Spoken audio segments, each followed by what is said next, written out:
கண்களை மூடி நாம் ஜெபிப்போம். அன்பும் இரக்கமும் நீடிய சாந்தமும் கிருபையும் உள்ள நல்ல ஆண்டவரே, ஆசிர்வதிக்கப்பட்ட அருமையான இந்த வேலைக்காக உமக்கு ஸ்தோத்திரம். கர்த்தாவே, இந்த நாளிலும் கூட எங்களை கூட்டி சேர்த்தமைக்காக உம்மை நன்றியோடு உம்மை துதிக்கிறோம், ஸ்தோத்தரிக்கிறோம். கர்த்தாவே, உம்முடைய தாசரை மறைத்து கர்த்தாவே நீர் வெளிப்பட வேண்டுமாய் ஜெபிக்கிறோம் ஐயா. அப்பா, நீர் பேசும்போது உம்முடைய வார்த்தைகள் எங்களுக்குள்ளே மறுவதும் நூறுமாய் பலன் கொடுக்கட்டும் ஐயா. அப்பா, இந்த வசனங்களுக்கு நாங்கள் செவி கூடாதபடி அப்பா, எங்களுடைய சிந்தனைகளை சிதறடிக்கிற எல்லா பொல்லாத சத்துருவின் சேனைகளுக்கும் நசரேனாகிய இயேசுவின் நாமத்தினாலே நாங்கள் கடிந்து அப்புறப்படுத்துகிறோம். அப்பா, நீர் எங்கள் மூலமாய் நீர் என்ன பேச வேண்டும் என்று விரும்புகிறீரோ அப்பா, அந்த சத்தியத்தை நாங்கள் அறிந்து கொள்ளும்படி கர்த்தாவே எங்களுடைய இருதயங்களையும் எங்களுடைய மனங்களையும் நீர் நிரப்பும். திறந்து கர்த்தாவே, நீர் எங்களுக்குள்ளே நீர் வாசம் செய்யும். நீர் எங்களை பரிசுத்தப்படுத்தும். நீர் எங்களை ஆட்கொள்ளும். எங்களுடைய இருதயங்களை விசாரமாக்கும். அப்பா, இதோ தகப்பனாரே, நாங்கள் வசனத்தை ஏற்றுக்கொண்டு அப்பா அதில் நாங்கள் நிலைத்திருக்க நீர் உதவி செய்யும். நல்ல நிலத்தில் விழுந்த விதையாய் நீர் எங்களை மாற்றும். நம்முடைய வசனம் எங்களுக்குள்ளே 30, 60, 100 கிரியை செய்யட்டும், பலன் கொடுக்கட்டும். எங்கள் மூலமாய் கர்த்தாவே நீர் அநேகரை நீர் தொட்டு கர்த்தாவே நீர் உம்முடைய நாமத்தை மகிமைப்படுத்தும். எல்லா காரியத்தையும் உம்முடைய கருத்தில் ஒப்பு கொடுக்கிறோம். இரட்சகரும் மீட்பருமாய் இருக்கிற இயேசு கிறிஸ்துவின் மூலமே ஜெபிக்கிறோம் எங்கள் ஜீவனுள்ள நல்ல பிதாவே, ஆமேன், ஆமேன். லூக்கா 19வது அதிகாரம் 1 10 வசனங்கள் வரைக்கும் நான் வாசிக்கிறேன். வாசிக்க கேட்போம். அவர் எரிகோவில் பிரவேசித்து அதன் வழியாய் நடந்து போகையில் ஆயக்காரனுக்கு தலைவனும் ஐஸ்வர்யவானுமாயிருந்த சகேயு எனப்பட்ட ஒரு மனுஷன் இருந்தான். இயேசு எப்படிப்பட்டவரோ என்று அவரை பார்க்க வகை தேடினான். அவன் குள்ளனானபடினாலே ஜனக்கூட்டத்தில் அவரை காணக்கூடாமல் அவர் போகும் வழியில் முன்னாக ஓடி அவரை பார்க்கும்படி ஒரு காட்டத்தி மரத்தில் ஏறினான். இயேசு அந்த இடத்துல வந்தபோது அன்னார்ந்து பார்த்து அவனை கண்டு, சகேயுவே, நீ சீக்கிரமாக இறங்கி வா, இன்றைக்கு நான் உன் வீட்டிலே தங்க வேண்டும் என்றார். அவன் சீக்கிரமாக இறங்கி சந்தோஷத்தோடே அவரை அழைத்து கொண்டு போனான். அதை கண்ட யாவரும், இவர் பாவியான மனுஷனிடத்தில் தங்கும்படி போனார் என்று முறுமுறுத்தார்கள். சகேயு நின்று கர்த்தரை நோக்கி, ஆண்டவரே, என் நாஸ்திகளில் பாதியை ஏழைக்கு கொடுக்கிறேன். நான் ஒருவனிடத்தில் எதையாகிலும் அநியாயமாய் வாங்கினதுண்டானால் நாளத்தனையாய் திரும்ப செலுத்துகிறேன் என்றான். இயேசு அவனை நோக்கி, இன்றைக்கு இந்த வீட்டுக்கு ரட்சிப்பு வந்தது, இவனும் ஆபிரகாமுக்கு குமாரனாய் இருக்கிறானே. எழுந்து போனதை தேடவும் ரட்சிக்கவுமே மனுஷகுமாரன் வந்திருக்கிறார் என்றார். இன்றைக்கு நம்ம எதை தியானிக்க போகிறோம் அப்படின்னா, தேவனுடைய குணநலன்களை பற்றி நம்ம பார்க்க போகிறோம். தேவனுடைய குணநலன்கள், அதாவது attribute of God. What kind of God? நமது தேவன் எப்படிப்பட்டவராக இருக்கிறார், நமது தேவன் எப்படிப்பட்ட குணநலன்களை உடையவராய் அவர் இருக்கிறார் அப்படிங்கிறத நம்ம தெரிந்து கொள்ள வேண்டியது ரொம்ப ரொம்ப அவசியம். ஏனென்றால் அவரை பற்றி நாம் எந்த அளவுக்கு நாம் அதிகமாக தெரிந்து கொள்ளுகிறோமோ அந்த அளவுக்கு நம்முடைய வாழ்க்கையிலே, நம்முடைய விசுவாச வாழ்க்கை, ஆவிக்குரிய வாழ்க்கை இன்னும் பல மடங்கு அவரிடத்தில் இன்னும் கிட்டி சேரும். அதற்கு எந்த விதமான மாற்று கருத்தும் இல்லை. இங்கே ஏன் நான் இங்கே சகேயுவை பற்றி நான் வாசிக்கிறேன் அப்படின்னா, சகேயு எல்லாருமே பார்த்திங்கன்னா ஆண்டவராகிய இயேசு கிறிஸ்து சுகத்தை கொடுக்கிறவர், அற்புதத்தை தருகிறவர் அப்படிங்கிறத நல்லா புரிஞ்சுக்கிறாங்க, வராங்க, தொடுறாங்க, சுகமாகறாங்க, கிளம்பிடுறாங்க. ஆனால் இந்த சகேயனுடைய சம்பவம் மட்டும் கொஞ்சம் வித்தியாசமானது. அவன் கேள்விப்படுறான், இயேசு நல்லவர், இயேசு வல்லவர், எல்லாவற்றையும் அவர் சுகமாக்குகிறார், அற்புதங்களை செய்கிறார் அப்படின்னு சொல்லிட்டு எல்லாத்தையும் கேள்விப்படுறான். கேள்விப்பட்ட உடனே அவர் எப்படிப்பட்டவரோ என்று பார்க்க அவன் வகை தேடுகிறான். பாருங்க, நாமளும் ஆண்டவர் எப்படிப்பட்டவர், தேவன் எப்படிப்பட்டவர், அவர் எப்படிப்பட்ட குணநலன்களை அவர் உடையவராக இருக்கிறார் என்பதை குறித்து நாம் அதிகமாக அவரை இன்னும் அதிகமாக தெரிந்து கொள்ள வேண்டும் இல்லையா? ஒரு எக்ஸாம்பிளுக்கு சொல்கிறேன் அப்படின்னா, ஒரு மனுஷனை குறித்து அவன் நல்லவனா கெட்டவனாங்கிறத அவனை அறிந்து கொள்ள வேண்டிய விதத்தில் அவனை அறிந்து கொண்டால் மட்டுமே தான் அவன் நல்லவன் கெட்டவங்கிற அந்த முடிவுக்கு நம்ம வரோம் இல்லையா? ஒரு மனுஷனை எப்படி நாம் டிஃபைன் பண்ணுறோம் அப்படின்னா, அவனுடைய குணநலன்களை பார்த்து தான், இல்லையா? அந்த குணநலன்களை நம்ம எப்படி அப்படி பார்க்கலாம் அப்படின்னா, அவன் வெளிப்படுத்துகிற காரியங்கள் மூலியமாக அந்த குணநலன்களை நம்ம பார்க்கலாம். அத பார்த்து அவன் நல்லவனா, கெட்டவனா அப்படிங்கிறத நம்ம அவனை டிஃபைன் பண்ணுறோம், இல்லையா? அதே போல் நம்முடைய தேவனையும் பார்த்தீங்கன்னா, அவர் தம்மை வெளிப்படுத்தின, அவர் தம்மை மனுஷர் தெரிந்து கொள்ள வேண்டும் என்று வெளிப்படுத்தின காரியங்களை வைத்துக்கொண்டு அவருடைய குணநலன்களை நம்ம பார்க்க போகிறோம். நாமங்கள் இருக்குது, அவருக்கு பல நாமங்கள் இருக்குது. அவர் கர்த்தர், யெகோவா, இருக்கிறவராகவே இருக்கிறேன், எல்ஷடாய், போதுமானவருக்கு அதிகமானவர், எல்ஷடாய், சர்வ வல்லமை உள்ள தேவன், யெகோவா ஈரே, யெகோவா ஷாலும், இப்படி பல நாமங்கள் இருக்கிறது. அந்த நாமங்களெல்லாம் எப்படி அவருக்கு கொடுக்கப்பட்டதுன்னா, அவருடைய குணநலன்களை பார்த்து அவருக்கு கொடுக்கப்பட்டது, இல்லையா? உதாரணத்துக்கு எப்படி சொல்லணும்னா, ஆபிரகாமை எடுத்துக்கோங்க. ஆபிரகாம் வந்து பார்த்தீங்கன்னா, தேவன் சொல்கிறாரு, உன் மகன் எனக்கு பலி கொடு அப்படின்னு சொல்கிறாரு. ஆபிரகாம் வந்து பார்த்தீங்கன்னா, ஆபிரகாமும் ஈசாக்கும் மோரியா அந்த மலைக்கு போகிறாங்க. போயிட்டு பலியிடும்போது ஆபிரகாமுக்குள்ள ஒரு யோசனை இருந்தது. இந்த வாக்குத்தத்தம் வந்து இவன் மேலே தான் இருக்குது, இவனை கொண்டு தான் சந்ததிகள் வந்து பெருக போகிறது. ஆனால் கர்த்தர் இவனை கேட்குறாரு. கர்த்தர் இவனை கேட்கறது இருக்கட்டும், என்னுடைய தேவை என்ன என்பதை கர்த்தர் அறிந்து வைத்திருக்கிறார் அப்படிங்கிறத தெரிஞ்சு வச்சுருந்தான் பாருங்க. தெரிஞ்சு வச்சிருந்து அதுக்கேற்றாற் போல தேவன் என்ன பண்ணுறாரு அப்படின்னா, அந்த பலிக்கு ஏற்ற ஒரு ஆட்டுக்கடாவை வந்து என்ன பண்ணார், அங்கே வச்சிருக்கிறாரு. அப்போது கர்த்தர் சொல்கிறாரு, உன் பிள்ளையாண்டார் மேல் நீ கை போடாத அப்படின்னு சொல்லிட்டு அந்த ஆட்டுக்கடாவை பலியிடு அப்படின்னு சொன்னோடனே அந்த ஆட்டுக்கடாவை எடுத்து பலியிடுறாரு. அப்போது ஆபிரகாம் சொல்கிறாரு பாருங்க, இன்னைக்கு கர்த்தருடைய பர்வதத்தில் எல்லாம் பார்த்து கொள்ளப்படும் அப்படின்னு சொல்லிட்டு யெகோவா ஈரே அப்படின்னு சொல்லிட்டு ஆபிரகாம் பெயரிடுறாரு, இல்லையா? ஸோ நான் என்ன சொல்ல வர்றேன் அப்படின்னா, அவர் எப்படிப்பட்டவர், அவர் எப்படிப்பட்டவராய் தம்மை வெளிப்படுத்துகிறார் என்பதை பொறுத்தே அவருடைய நாமம் அங்கே கொடுக்கப்படுகிறது. பாருங்கள், இப்போ ஆபிரகாம் வந்து கர்த்தருடைய பர்வதத்தில் எல்லாம் பார்த்து கொள்ளப்படும் சொல்லிட்டு யெகோவா ஈரேன்னு அவருக்கு ஒரு பெயர் சுட்டுறான். அதே போல் ஆகாரம் வந்து பார்த்தீங்கன்னா, என்னை கண்டவரை நான் இவ்விடத்திலே கண்டேன் என்று சொல்லி லக்காய் ரோகி என்று சொல்லி தேவனுக்கு ஒரு பெயர் இடுறாங்க. தேவனும் வந்து பார்த்திங்கன்னா மோசையின் இடத்துல தன்னை வெளிப்படுத்தும் போது இருக்கிறவராகவே இருக்கிறேன்னு சொல்லிட்டு வெளிப்படுத்துகிறாரு. ஸோ அவருடைய ஆக்டிவிட்டீஸ், இல்லையா, அவருடைய வந்து அவர் எப்படி தம்மை வெளிப்படுத்துகிறாரோ அதை குறித்தே அவருடைய நாமம் வந்து அங்கே வெளிப்படுத்தப்படுகிறது. ஸோ அதனால் அவருடைய குணநலன்களும் நாமங்களும் ஒன்றுன்னு நம்ம எடுத்துக்க முடியாது. ஸோ அவருடைய குணநலன்களை வைத்தே அந்த நாமங்கள் பெயரிடப்படுகிறது. நான் ஏன் இந்த சகையை குறித்து நான் வாசிக்கிறேன் அப்படின்னா, அவர் எப்படிப்பட்டவரோ என்று பார்க்க அவர் வகை தேடுகிறான். அவர் எப்படிப்பட்டவர், நான் அதை அறிந்து கொள்ள வேண்டும், நான் அதை தெரிந்து கொள்ள வேண்டும் அப்படிங்கிற ஒரு வாஞ்சை அவனுக்குள்ளே இருக்குது. ஒவ்வொரு கிறிஸ்தவனுக்குள்ளும் இப்படிப்பட்ட ஒரு வாஞ்சை இருக்கணும்.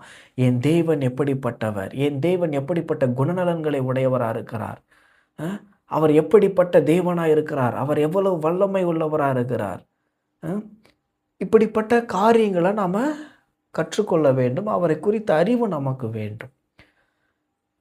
இன்னொரு விஷயம் என்ன அப்படின்னா, அவர் எந்த அளவுக்கு வெளிப்படுத்துகிறாரோ அந்த அளவுக்கு தான் நம்ம கற்றுக்கொள்ள முடியுமே தவிர அவரை முழுமையாக புரிந்து கொள்ள முடியாது. புரியுதுங்களா? ஒரு வரலாறு நம்ம படிக்கிறோம், அந்த வரலாறில் வந்து பார்த்திங்க அப்படின்னா எல்லா சம்பவங்களையும் நம்ம கோர்த்து நம்ம பார்க்க முடியாது. எந்த அளவுக்கு அந்த புக்கில் வந்து எழுதியிருக்குதோ அதை வச்சு தான் நம்ம எடுத்துக்க முடியுமே தவிர முழுவதுமாக நம்மளால் விளங்கி கொள்ள முடியாது. ஓரளவுக்கு யூகிக்கலாம், இப்படி நடந்திருக்கலாம், இப்படி ஆகியிருக்கலாம் அப்படின்னு யூகிக்க முடியுமே தவிர்த்து அதை முழுமையாக புரிந்து கொள்ள முடியாது. ஆனால் தேவனை குறித்து வந்து பார்த்திங்கன்னா, அவர் எப்படி தம்மை வெளிப்படுத்தியிருக்கிறாரோ அந்த அளவுக்கு தான் நம்ம அவரை கண்டு கொள்ள முடியும். முழுமையாக அவரை கண்டு கொள்ள முடியாது. ஏன்னா அவருடைய ஞானம், அவருடைய அறிவு அது மகா விசித்திரம், ஆராய்ந்து முடியாதது. அது ஆராய்ந்து முடியாதது. இப்போ கூட பாருங்கள், தேவன் உலகத்தையும் வானத்தையும் பூமியை உண்டாக்கி மகா விசித்திரமாக விரித்து வைத்திருக்கிறார். அவருடைய கரத்தின் கிரியை வந்து மகா பெரியதாக இருக்கிறது. இன்றும் வந்து பார்த்தீங்க அப்படின்னா நிலவுக்கு போயிட்டாங்க, அடுத்து செவ்வாய் கிரகத்துக்கு போகிறாங்க. ஸோ நிறைய ஆராய்ச்சியெல்லாம் நடக்குது. ஆனால் இதுவரைக்கும் வானத்துக்கு போனது கிடையாது, பூமியின் ஆழத்துக்கும் போனது கிடையாது. ஏன்னா வானத்தின் உயரமும் பூமியின் ஆழமும் ஆராய்ந்து முடியாதவை. நீங்கள் போயிட்டே இருந்தாலும் அது எவ்வளோ தூரம் இருக்குதுன்ட்டு யாருக்குமே தெரியாது, இது வரைக்கும் போனதில்லை இல்லையா? ஸோ கர்த்தர் எந்த அளவுக்கு மனுஷன் தெரிந்து கொள்ள வேண்டும் என்று வைத்திருக்கிறாரோ, நிர்ணயித்திருக்கிறாரோ, அதன்படி மட்டுமே தான் நம்ம என்ன பண்ண முடியும், அறிந்து கொள்ள முடியும். அதில் நீங்கள் கவனமாக இருக்கணும். லூப்பில் மாட்டிக்கக்கூடாது. நான் அவரை பற்றி இது தெரிஞ்சுக்கொள்கிறேன்னு சொல்லிவிட்டு அதில் டைமை என்ன பண்ணிடக்கூடாது, அதிகமாக வேஸ்ட் பண்ணிவிடாது. அவர் எந்த அளவுக்கு வெளிப்படுத்தியிருக்கிறாரோ அந்த அளவுக்கு தான் தெரிந்து கொள்ள முடியும். ஆதியிலே தேவன் வானத்தையும் பூமியும் உண்டாக்குனார்னு அவர் சொல்லிட்டாருன்னா, விசுவாசத்தின் மூலமாக அதை அப்படியே ஏற்றுக்கொள்ள வேண்டுமே தவிர்த்து, ஆதியிலனா என்ன டைமு, என்ன கிழமை, என்ன தேதி, என்ன டைமு மணிக்கணக்காக உட்காந்து யோசித்துருந்தோம்னா நம்முடைய நேரம் வீணாய் விரயமாக்கப்படும். அவர் சொல்லிட்டார், ஆதியிலே தேவன் வானத்தையும் பூமியும் உண்டாக்கினார் அப்படின்னு சொல்லிட்டார். அப்படின்னா அந்த உண்டாக்கினார் என்கிற சொல்றதை வந்து பார்த்திங்கன்னா நம்ம விசுவாசத்தினாலே ஏற்றுக்கொள்ள முடியுமே தவிர்த்து லிட்ரலாக அதை ஏற்றுக்கொள்ளவே முடியாது. இப்போது ஒரு மனுஷனை கூப்பிட்டு வந்து பார்த்திங்கன்னா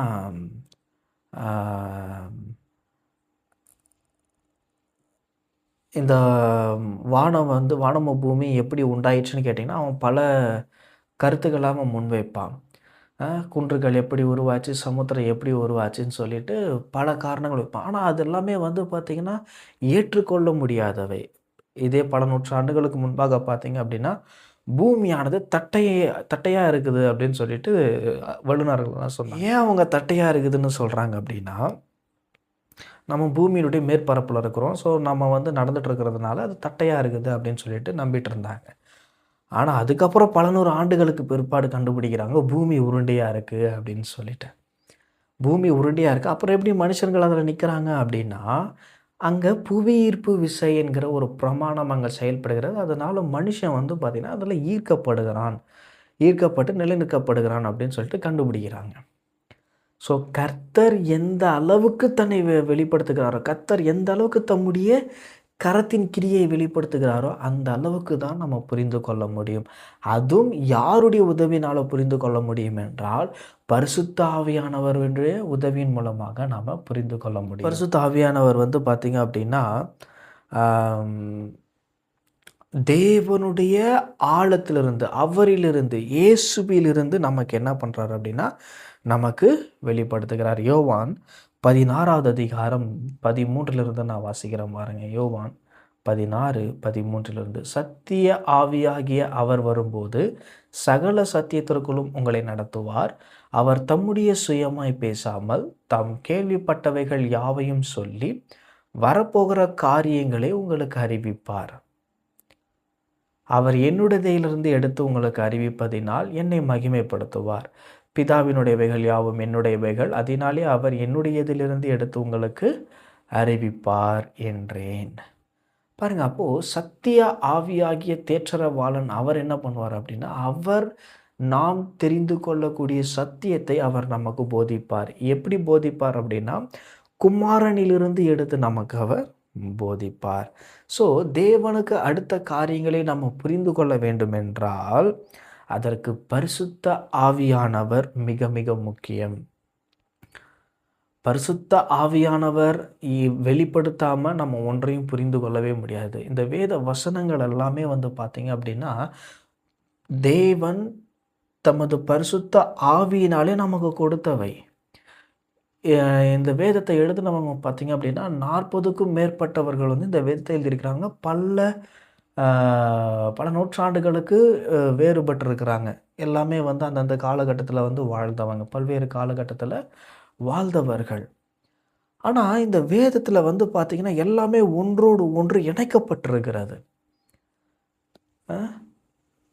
ஆபிரகாம் ஒன்று சொல்லியிருப்பார், அதே தான் யோபுவும் சொல்லியிருப்பார், அதே ஏசையா சொல்லியிருப்பார், அதே வந்து பார்த்திங்க அப்படின்னா யோவான் சொல்லியிருப்பார். ஸோ எல்லாமே வந்து பார்த்திங்கன்னா, இந்த வசனங்கள் எல்லாமே ஒரே கூடாய் இசைக்கப்பட்டிருக்கும். ஒரு தேன் கூடு வந்து பார்த்திங்க அப்படின்னா, எல்லா வெவ்வேறு தேனியா இருக்கும். அந்த தேனீ என்ன பண்ணும்னா, ஒவ்வொரு மலர்லேருந்து, ஒவ்வொரு பூவிலிருந்து என்ன பண்ணும் அப்படின்னா, அந்த சுவை மிகுந்த அந்த இத வந்து எடுத்துட்டு வரும். அந்த திரவத்த வந்து எடுத்துட்டு வரும். எல்லாத்தையும் எடுத்துட்டு வந்து ஒரே தேன் கூடுல வைக்கும். நான் சுவைச்சாலும் அது இனிமையா இருக்கும். வயசானவங்க சுவைச்சாலும் இனிமையா இருக்கும். இன்னும் பல நூற்றாண்டுகள் கழித்து வேற யாருன்னா வந்து சுவைச்சாலும் அதே டேஸ்ட்டு தான் இருக்கும். அதே போல தான் வேதமும் பல எழுத்தாளர்கள் அதை எழுதினாலும், அதை ஒரே இசைவாய் கூட்டி சேர்க்கிற பரிசுத்த ஆவியானவர் அதை எழுதி ஒரே பரிசுத்த வேதாகமமாய் நம்மளுடைய கரத்தில் கொடுத்திருக்கிறார். ஸோ அப்போ அவர் நமக்கு காண்பிக்கிற, அவர் நமக்கு வெளிப்படுத்துகிற விஷயங்களை நாம் அவர் மூலமாக அறிந்து கொள்ள வேண்டியது ரொம்ப ரொம்ப அவசியமாக இருக்கிறது இல்லையா? அது மட்டும் இல்லாமல் நான் சொன்னேன் இல்லையா, முன்னாடியே சொன்னேன் இல்லையா, பரிசுத்த ஆவியானவர் நமக்கு அது வெளிப்படுத்த போகிறார். அவர் வெளிப்படுத்துகிற காரியங்களை தேவனுடைய விசுவாசத்தினாலே அல்லாமல் இப்படி தான் உலகங்கள் உண்டாயிற்று என்று நாம் ஏற்றுக்கொள்ளவே முடியாது. இன்றைக்கும் வந்து நீங்கள் எல்லா விஞ்ஞானிகளாக இருக்கட்டும், அறிவாளிகளாக இருக்கட்டும், வேறு யாரையாச்சும் மற்ற மார்க்கத்தினர் யாரை வேணாலும் நீங்கள் கேட்டு பாருங்கள், உலகம் எப்படி உண்டாயிற்று அப்படின்னு நீங்கள் கேட்டு பாருங்கள். அவங்க பல கதைகளை சொல்லுவாங்க. மனுஷன் எப்படி உருவானான்னு கேட்டிங்கன்னா, அதுக்கு ஒரு பல காரணங்கள் சொல்லுவாங்க. குரங்குலேருந்து வந்தான், ஒரு பச்சையான ஒரு தாவரத்திலிருந்து வந்தான். ஸோ இப்படி பல கூற்றுகளை அவங்கள வைக்கலாம். ஆனால் அந்த கூற்றுகள் எதுவுமே வந்து பார்த்திங்கன்னா, இதுவரைக்கும் நிரூபிக்கப்படாதவை. குரங்குலேருந்து மனுஷன் வந்தான்னு சொன்னாங்க, ஆனால் இது வரைக்கும் வந்து நிரூபிக்கப்படலை. ஒரு பச்சையான தாவரத்திலிருந்து வந்தான் அப்படின்னு சொன்னாங்க, ஆனால் இது வரைக்கும் அது நிரூபிக்கப்படலை. ஆனால் வேதம் சொல்லுது, மனுஷனானவன் தேவனுடைய ரூபத்தின்படியும் அவருடைய சாயலின்படியும் உண்டாக்கப்பட்டவன் என்று. இதை நம்மளால் வந்து ஓரளவுக்கு ஏற்றுக்கொள்ள முடியும். அதாவது விசுவாசி அல்லாதவர்களை நான் சொல்கிறேன்.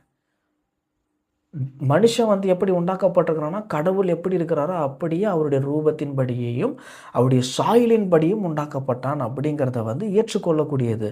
ஆனால் குரங்கிலிருந்து மனுஷன் வந்தான் அப்படின்றதுக்கான ஆதாரம் கிடையாது இல்லையா? நம்ம வந்து கடவுளுடைய ரூபத்தின்படியும் அவருடைய சாயலின்படியும் உண்டாக்கப்பட்டவர்கள். ஸோ இது விசுவாசத்தோடு ஏற்றுக்கொள்ளப்படி. முதல் மனுஷன் யாருன்னா போய் கேட்டு பாருங்கள். எல்லா மத மார்க்கத்தில் அறிவாளின்னு கேட்டு பாருங்கள். ஒரே விஷயம் தான் சொல்லுவோம், ஆதாம்.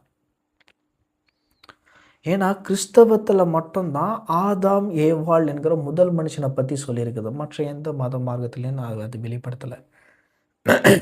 முதல் மனுஷன் யாருன்னு கேட்டாலும் ஆதாம் ஏவாளை தான் சொல்லுவாங்க. கிறிஸ்தவ அறியாத அவிவிசுவாசிகளாக இருந்தாலும் இதை தான் சொல்லுவாங்க. ஏன்னா இது ஏற்றுக்கொள்ளக்கூடியது, விளங்கி கொள்ளக்கூடியது, எல்லாவற்றுக்கும் ஒத்து போகிற ஒன்றாய் இருக்கிறது. சரி, அவருடைய குணாதிசயங்களை நாம் பார்க்கலாம். பல்வேறு குணாதிசயங்கள் இருக்கிறது. எப்படின்னா, அவர் யார், அவர் எப்படிப்பட்ட குணநலங்களை கொண்டிருக்கிறார் அப்படிங்கிறதுக்கு ஒரு சின்ன உதாரணம். அவர் வந்து சிருஷ்டிகர்த்தார், அவர் வந்து நித்தியமானவர், உண்மையுள்ளவர், நன்மை செய்பவர், பரிசுத்தமானவர், மாறாதவர், எல்லையற்றவர், ஆராய்ந்து முடியாதவர். அவர் வந்து ஆவியாய் இருக்கின்றவர், கிருபையுள்ளவர், இரக்கமுள்ளவர், தயாள குணம் கொண்டவர், நீதி உள்ளவர். ஸோ இப்படிப்பட்ட பல குணங்கள் அவரிடத்தில் இருக்கிறது. அதில் ஒவ்வொன்றாக நாம் பார்க்க போகிறோம். அதில் ஒன்று வந்து பார்த்திங்கன்னா, முதலாவது நம்ம பார்க்க போகிற காரியம் அப்படின்னா, சிருஷ்டிகர்த்தா, கிரியேட்டர், சோர்ஸ் ஆஃப் காட். அவர் தான் வந்து ஆதாரமாக இருக்கிறாரு. ஒரு கோடு நீங்கள் வரைகிறீங்க அப்படின்னா, அந்த கோடு வரைகிறதுக்கு முன்னாடி ஒரு ஆதாரம் இருக்கும், ஒரு இனிஷியல் ஸ்டேஜ் ஒன்று இருக்கும், அதோட சோர்ஸ் ஒன்று இருக்கும். அந்த சோர்ஸ் யார் அப்படின்னா தேவன். இந்த ஒட்டுமொத்த உலக பிரபஞ்சத்தினுடைய சோர்ஸ் எதுன்னு கேட்டிங்க அப்படின்னா, அது சின்ன உயிரினமாக இருக்கட்டும், கண்ணுக்கு தெரியாத நுண்ணுயிர்களாக இருக்கட்டும், இந்த உலகத்தினுடைய பால்வெளி அண்டமாக இருக்கட்டும், விண்வெளியாக இருக்கட்டும், பல கிரகங்களாக இருக்கட்டும், எதுவானாலும் நீங்கள் எடுத்துக்கோங்க. இந்த ஒட்டுமொத்த பிரபஞ்சத்திற்குமே ஆதாரம் அப்படின்னு எடுத்துட்டீங்க அப்படின்னா தேவன். சிம்பிளாக ஒரே வார்த்தையில் சொல்லிடலாம், கடவுள், தேவன். ஏன்னா அவர் தான் எல்லாவற்றையும் உண்டாக்கினார். ஆதியாகமம் 1வது அதிகாரம் 1வது வசனம் சொல்லுது, ஆதியிலே தேவன் வானத்தையும் பூமியையும் உண்டாக்கினார். இது இந்த 1வது வசனம் வரைக்குமே பார்த்தீங்க அப்படின்னா பாதி காலம் முடிந்து போயிடுச்சு. அதுக்கு முன்பாக எத்தனையோ காலங்கள் இருந்திருக்கலாம், எவ்வளோ பில்லியன் ஆண்டுகள் போயிருக்கலாம், அது நமக்கு தெரியாது. ஆனால் கர்த்தர் தான் சோர்ஸ், தேவன் தான் சோர்ஸ். வெளிப்படுத்தின விசேஷத்தில் சொல்லப்பட்டிருக்கிறது இல்லையா? வெளிப்படுத்தின விசேஷம் 1வது அதிகாரம் 8வது வசனத்தில், நான் இருக்கிறவராகவே இருக்கிறேன், நான் அல்பாகவும் ஓமேகாவுமாக இருக்கிறேன், முந்தினவரும் பிந்தினவருமாக இருக்கிறேன் அப்படின்னு சொல்கிறார் இல்லையா? ஸோ பார்த்தீங்க அப்படின்னா அவர் அனாதியாக இருக்கிறார். அவருக்கு துவக்கமும் இல்லை, முடிவும் இல்லை. அவரை பார்த்தீங்கன்னா ஒரு எல்கைக்கு உட்பட்டவராக நமக்கு வைக்கவே முடியாது. இன்றைக்கி நிறைய பேர் என்ன பண்ணிட்டுறாங்கன்னா, ஆண்டவரை எப்படி நினச்சிட்றாங்க, கிறிஸ்டியன்ஸே சில பேர் எப்படி நினச்சிட்றாங்க அப்படின்னா, கர்த்தரை ஒரு வரம்புக்கு உட்பட்டவரை போல இந்த உலகம் அவர் சித்தரித்து விடுகிறது. அவர் இப்படிப்பட்ட ஒரு எல்கைக்கு உட்பட்டவர், இப்படிப்பட்ட ஒரு வரம்புக்கு உட்பட்டவர், இப்படிப்பட்ட ஒரு காலத்துக்கு உட்பட்டவர் என்று அதில் நம்ம வரையறுத்து முடிச்சிடுறோம். அதனால தான் தாவீது பார்த்திங்கன்னா தேவனுக்கு ஆலயத்தை கட்டணுங்கிற விருப்பம் வரும்போது தேவன் சொல்கிறாரு, நீ எனக்கு எப்பேற்பட்ட ஆலயத்தை நீ எனக்கு கட்டுவ, வானம் எனது சிங்காசனம், பூமி எனது பாதபடியாச்சே, நான் தங்கி இருக்கிற ஸ்தலம் எது அப்படின்றாரு. அதுக்கப்புறமேட்டு பார்த்திங்க அப்படின்னா அவர் என்ன சொல்கிறார் அப்படின்னா, சிம்பிளாக எனக்கு பார்த்திங்கன்னா ஒரு குறிப்பிட்ட ஒரு இடம் கிடையாது, எனக்கு ஒரு குறிப்பிட்ட கால வரையறை கிடையாது, எனக்கு குறிப்பிட்ட ஒரு இடம் வரையறை கிடையாது, நான் எல்லையற்றவர், நான் எங்கும் நிறைந்தவர், எங்கும் வியாபித்திருக்கிறவர். இன்னும் ஒரு வார்த்தை நல்லா தெளிவாக சொல்லுவோம் பாருங்க, சர்வ வியாபி, எங்கும் நிறைந்தவர், எங்கும் வியாபித்திருக்கிறவர். ஸோ அப்படி வியாபித்திருக்கிறவர் ஆலயத்தில் இருப்பார், இதயத்தில் இருப்பார், எங்கே வேணாலும் இருப்பார். அவரை கொண்டு ஒரு குறிப்பிட்ட ஒரு எல்கைக்குள்ளே நம்மளால் அடக்கி வைக்கவே முடியாது. ஸோ அவர் சோர்ஸ், அவர் தான் கர்த்தர். ஸோ அந்த சிருஷ்டி கர்த்தர் பார்த்திங்க அப்படின்னா எல்லாவற்றையும் உண்டாக்கினார். அவருடைய கரத்தின் கிரியையாய் நாம் இருக்கிறோம். இந்த நாம் பார்க்கிற, காண்கிற, கேட்கிற எல்லாமே பார்த்திங்கன்னா அவருடைய கரத்தின் கிரியையாக இருக்கிறது. அது மட்டும் இல்லாமல் அவர் அதை படைத்து ஆளுகிறவராக இருக்கிறார். அவர் வெறும் படைச்சிட்டு எப்படின்னா போங்க அப்படின்னு சொல்லி விட்டுறாம அதை அவர் ஆளுகிறார். ஆளுகிறது மாத்திரமல்ல, அது அதற்கான நியமித்த அந்த ஓட்டத்தில் அவர் ஓட வைக்கிறார். கடவுள் அப்படிங்கிறவர் பார்த்திங்கன்னா எல்லாத்தையும் தன்னுடைய கண்ட்ரோலுக்குள்ளே வச்சிருக்கிறாரு.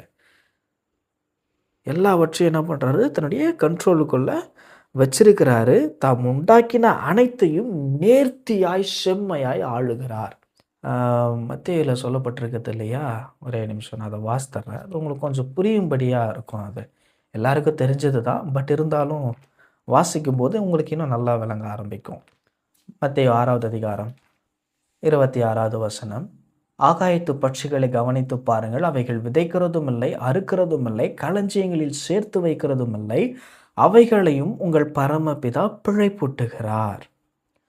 பாருங்க, அவர் சிருஷ்டிக்கிறது மட்டும் இல்லாமல் அதற்கு என்ன தேவை என்பதை அறிந்து அதற்கு ஏற்றாற் போல அவைகளை சந்திக்கிறார். நான் சொன்னேன் இல்லையா, கர்த்தருடைய பர்வதத்தில் எல்லாம் பார்த்து கொள்ளப்படும், அவர் எகோவா ஈரேவா இருக்கிறார்னு சொன்னார் இல்லையா? அதுக்கு காரணம் இதுதான். அவர் வெறும் படைச்சிட்டாரு, எல்லாத்தையும் நீங்களே பண்ணிக்கொள்ளுங்க அப்படிங்கிறது மட்டும் இல்லை, என்ன பண்ணுறார் அப்படின்னா அதற்கு தேவையான அனுதின போஷாக்கை அவர் கட்டளையிடுகிறாராம். பாருங்கள், சொல்கிறார் பாருங்கள், ஆகாயத்து பட்சிகளை கவனித்து பாருங்கள், அவைகள் விதைக்கிறதும் இல்லை, நூற்கிறதும் இல்லை, களஞ்சியங்களில் சேர்த்து வைக்கிறதும் இல்லை, அவைகளையும் உங்கள் பரமபிதா பிழைப்பூட்டுகிறார். இப்போ நான் ஒரு வீடியோ பார்த்தேன் இன்ஸ்டாகிராமில். அந்த வீடியோவில் என்ன சொல்லப்பட்டிருக்கு, என்ன பார்த்தேன் அப்படின்னா, ஒரு கொக்கு பறவை அது பறக்குது பாருங்க. அது பறக்கும்போது ஏரோப்ளேன் போகிற மாதிரியே இருந்துச்சு.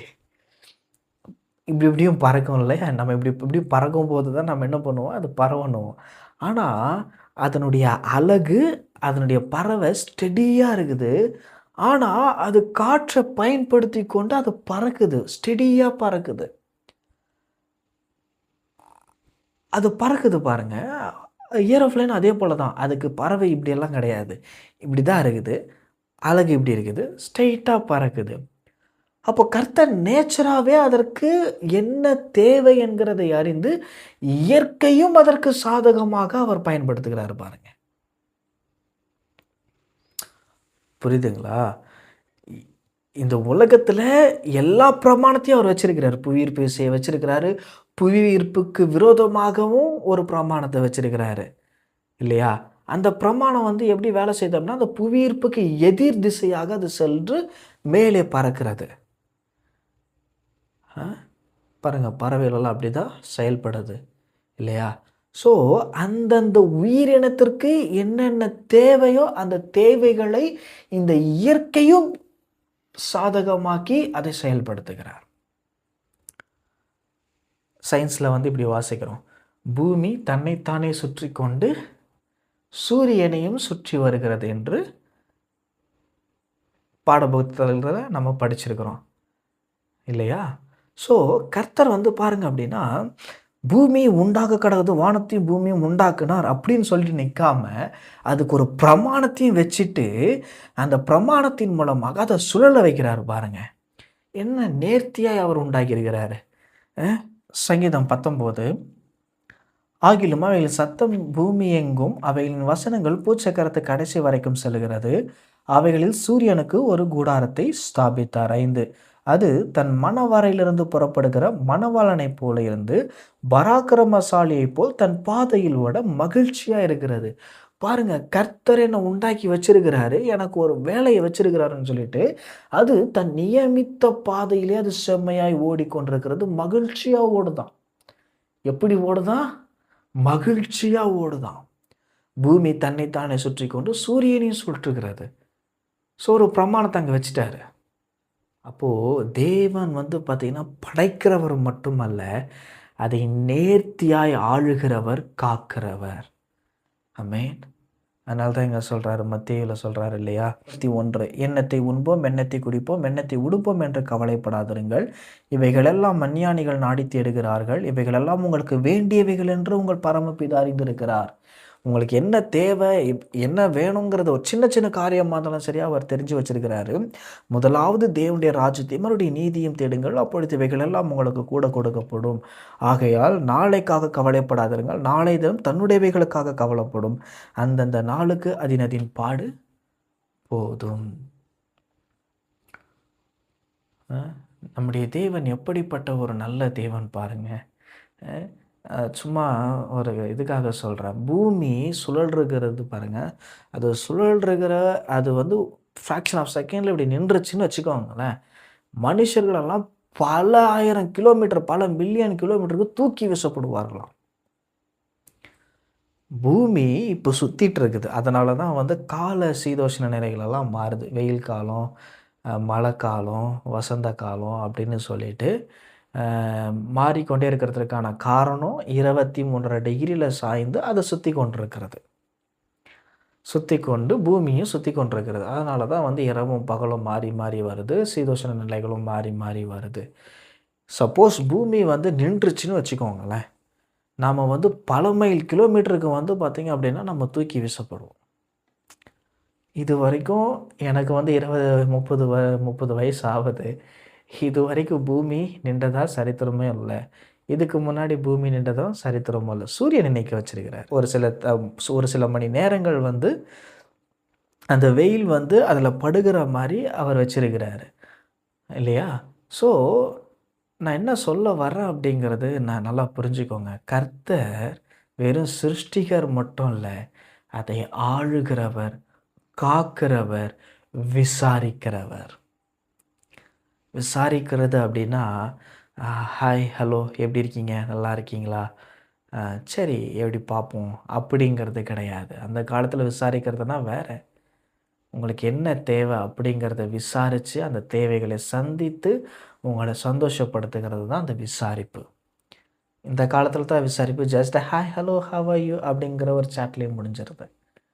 ஆனா கர்த்தர் நம்மை விசாரிக்கிறவர், நம்மை தேற்றுகிறவர், நம்மை ஆற்றுகிறவர், நம்மை அரவணைக்கிறவர், நம்மை போஷிக்கிறவர், நம்முடைய தேவைகளை அறிந்து வைத்திருக்கிறவர்.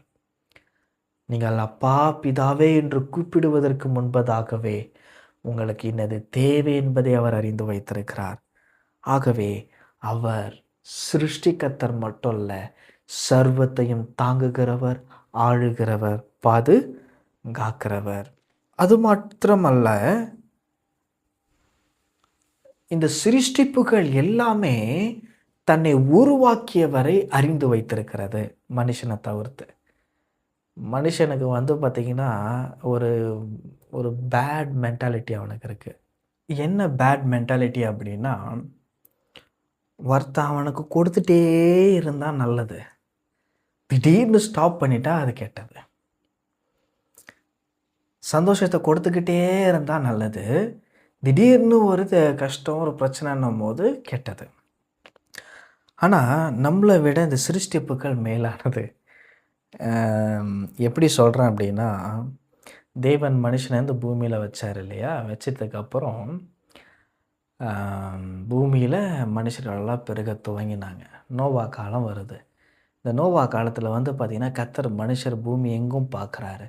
நான் மனுஷனை சிருஷ்டித்ததற்காக மனஸ்தாபப்படுகிறேன் என்று சொல்கிறார். வேற எந்த சிருஷ்டிப்பையும் பார்த்து நான் இதை படைச்சதற்காக நான் மனஸ்தாபப்பட்டேன் அப்படின்னு சொல்லவே இல்லை. என் இருதயத்துக்கு விஷனமாக இருக்குதுன்னு சொல்லிட்டு நம்ம பார்த்து தான் சொல்கிறாரே தவிர்த்து மற்ற எந்த சிருஷ்டிப்பை பார்த்து சொல்லலை. கடலை பார்த்து சொல்லலை, குன்றுகளை பார்த்து சொல்லலை, மலைகளை பார்த்து சொல்லலை, பறவைகளை பார்த்து சொல்லலை, மிருகங்களை பார்த்து சொல்லலை, எதையோ பார்த்து அவர் சொல்லலை. நம்மளை பார்த்து சொல்கிறாரு. நாம் எப்படிப்பட்டவர்கள்? அவருடைய ரூபத்தின்படியும் அவருடைய சாயலிலும் உண்டாக்கப்பட்டவர்கள். நான் என் மனுஷனை எதுக்காக வச்சேன்? என் நோக்கத்தை, என் சித்தத்தை இந்த பூமியில் நிறைவேற்றுவதற்காக அவனை வச்சேன். ஆனால் அவன் தன்னைத்தானே அழித்து கொண்டிருக்கிறானே. பாவத்தை எப்படியெல்லாம் செய்யலான்னு பிரயாசப்பட்டிருக்கிறானே. எந்த அளவுக்கு அவனுடைய இருதயம் மகா கேடும் கிறுக்குமா உள்ளது என்று கர்த்தரே சொல்கிறாரு பாருங்க. அவனுடைய நினைவுகள் அவன் நித்தமும் பொல்லாததே என்று கர்த்தர் கண்டு. அப்போ பாருங்க, நம்ம எந்த அளவுக்கு நம்ம மோசமாக இருந்திருக்கிறோம், எந்த அளவுக்கு நம்ம மோசமாக நடக்கிறோம் அப்படிங்கிறத பாருங்கள்.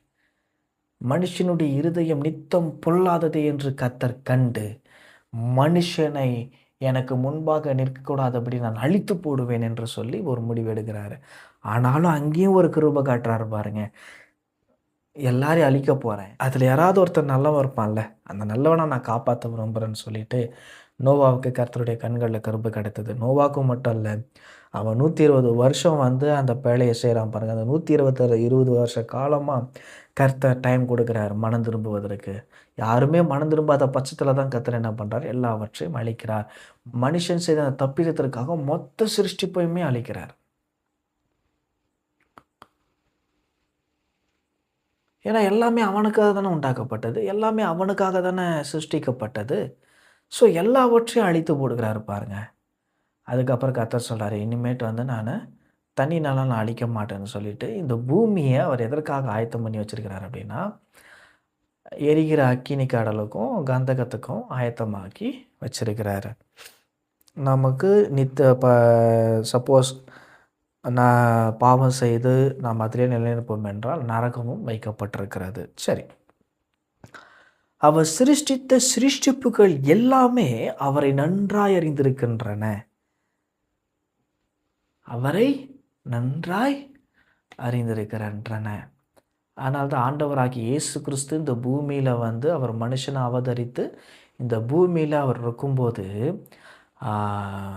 ஒரு சம்பவத்தை வாசிக்கலாம் இல்லையா? லூக்கா 8:25 நீங்கள் பார்த்தீங்க அப்படின்னா, எல்லாருமே கடற்கரையில் போகிறாங்க. இயேசுவும் அதில் தலை சாய்த்து கொண்டு உறங்கி கொண்டிருக்கிறாரு. பெரிய காற்று அடிக்குது, கடல் பொங்குது, கடல் அந்த படகே மூழ்கத்தக்கதான ஒரு சூழ்நிலை அந்த இடத்துல உருவாகிறது. அப்போது எல்லா சீஷர்களும் வந்து பார்த்திங்கன்னா பயப்படுறாங்க, அலறுறாங்க. ஆனால் கடவுள் வந்து பார்த்திங்கன்னா நித்திரையாக தூங்கி கொண்டிருக்கிறாரு. அப்போது பேதுரு ஆண்டவரை பார்த்து சொல்கிறாரு பாருங்க, ஆண்டவரே நாங்கள் மடிந்து போகிறதும் உமக்கு கவலை இல்லையா? நீர் பாட்டு நல்லா உறங்கி கொண்டிருக்கிறீரே அப்படின்னு சொல்லிட்டு பேதுரு சொல்கிறாரு பாருங்க. சொல்லும்போது அதுக்கு ஆண்டவராகிய இயேசு கிறிஸ்து எழுது ஒன்றே ஒன்று சொல்கிறாரு. அப்பயும் சொல்கிறாரு பாருங்க, அவிவிசுவாசம் இல்லாமல் விசுவாசம் உள்ளவர்களாக இருங்கள் அப்படின்னு சொல்லிட்டு எழுந்து என்ன பண்ணார் அப்படின்னா, காற்றையும் கடலையும் அதட்டினார். அதட்டின உடனேயே எல்லாம் அமைதலாயிற்று. ஒரு க்ஷண பொழுதுல சூழ்நிலையே மாறிடுச்சு பாருங்க.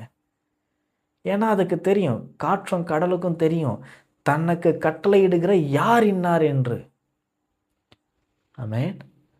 அதே போல் வந்து பார்த்திங்கன்னா, அப்போஸ்தலருடைய சம்பவத்தில் வந்து பார்த்திங்க அப்படின்னா ஒரு சம்பவம் இருக்குது. அதை நான் வாசிக்கிறேன் பாருங்கள். பிசாசுக்கும் தெரியும் யார் யார் கர்த்தர், யார் கர்த்தர் தேவனுடைய மனுஷன் அப்படிங்கிறத வந்து பார்த்திங்கன்னா பிசாசும் நல்லா அறிந்து வைத்திருக்கிறது. அப்போஸ்தலர் 19வது அதிகாரத்தில் பாருங்கள் 11. பவுலின் கைகளினாலே தேவன் விசேஷித்த அற்புதங்களை செய்தருளினார். அவனுடைய சரீரத்திலிருந்து உருமாறுகளையும் கச்சைகளையும் கொண்டு வந்து வியாதிக்காரர் மேல் போட வியாதிகள் அவர்களை விட்டு நீங்கி போயின. பொல்லாத ஆவிகளும் அவர்களை விட்டு புறப்பட்டன. அப்பொழுது தேசாந்திரியாய் திரிகிற மந்திரவாதிகளாகிய யூதரில் சிலர் பொல்லாத ஆவிகளை பிடித்திருந்தவர்கள் மேல் கர்த்தராகிய இயேசுவின் நாமத்தை சொல்ல துணிந்து, பவுல் பிரசங்கிக்கிற இயேசுவின் பேரில் ஆணையிட்டு உங்களுக்கு கட்டளையிடுகிறோம் என்றார்கள். பிரதான ஆசாரியனாகிய ஸ்கேவா என்னும் ஒரு யூதனுடைய குமாரன் 7 பேர் இப்படி செய்தார்கள். பொல்லாத ஆவி அவர்களை நோக்கி, இயேசுவை அறிவேன், பவுலையும் அறிவேன், நீங்கள் யார் என்று சொல்லி பொல்லாத ஆவியுடைய மனுஷன் அவர்கள் மேல் பாய்ந்து பலாத்காரம் பண்ணி அவர்களை மேற்கொள்ள அவர்கள் நிர்வாணிகளும் காயப்பட்டவர்களுமாகி அந்த வீட்டை விட்டு ஓடி போனார்கள். பாருங்க, எல்லாமே கீழ்ப்படுது. பிசாசுக்கும் இன்க்ளூடிங் இயேசு யாருன்னு தெரியும். பன்றி கூட்டத்தில் போயிட்டு இந்த லேகியோன்களெல்லாம் போயிட்டு அந்த பன்றி கூட்டத்தில் சேரும்போது சொன்னார் இல்லையா, இயேசு யாருன்னு தெரியும், தாவீதின் குமாரனே, எங்களை வேதனைப்படுத்தி எங்களுடைய நேரம் முடிகிறதுக்கு முன்னாடி எங்களை வேதனைப்படுத்தவா இங்கே வந்தீர் சொன்ன உடனே தம்மை அறிந்தபடினாலே அதற்கு பேச இடம் கூடாமல் நீங்கள் போய் பன்றி கூட்டத்தில் போங்க அப்படின்னு சொன்ன உடனே எல்லாமே போய் மாண்டு போயினேன்.